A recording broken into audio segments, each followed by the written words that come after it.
గౌరవ మంత్రివర్యులు వెంకరెడ్డి గారు.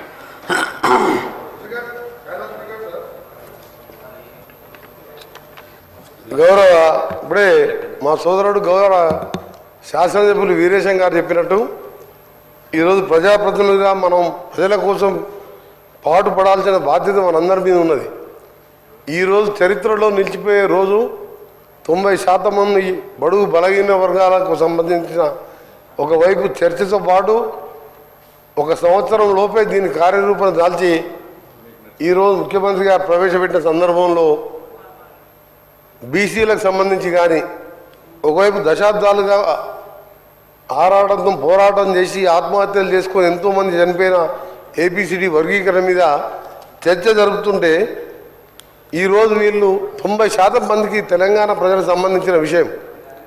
గతంలో దళిత ముఖ్యమంత్రి అని బీసీ బంధు అని చెప్పి రకరకాల మోసాలు చేసి ఈరోజు సభ నుంచి ఏదో ఈ ప్రభుత్వం చేసి ఈ గౌరవ ముఖ్యమంత్రి గారు ఈ ప్రభుత్వం తీసుకున్న నిర్ణయాన్ని పేద ప్రజలు బాగుపడతారు చూడలేక ఈరోజు నిజంగా వాళ్ళు బహిష్కరించడం బాధాకరం.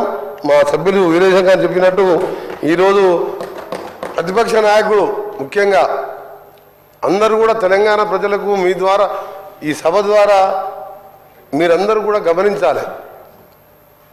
ఆయన నిన్న మననే ఎక్కువ ప్రగల్భాలు వదిలిపి నా ప్రతాపం మీద చూపిస్తానని అంటే మా ముఖ్యమంత్రి గారు ఈరోజు 1 సంవత్సర కాలంగా చెప్పిన సమయానికి వర్గీకరణతో పాటు బలహీన వర్గాలకు సంబంధించిన ప్రతి విషయంలో కూడా కార్యక్రమం తీసుకుంటే ప్రతిపక్ష నాయకుడు రాలేదంటే ఆయన ప్రతిపక్ష నాయకుడా లేకుంటే రాజీనామా చేసి ఈ సభ నుంచి రాకుండానే మంచి. ఎందుకంటే ఇంత మంచి చర్చ జరుగుతున్నప్పుడు ప్రజలందరూ సంతోషిస్తుంది తెలంగాణ మొత్తం ఈ సభలో రావడం.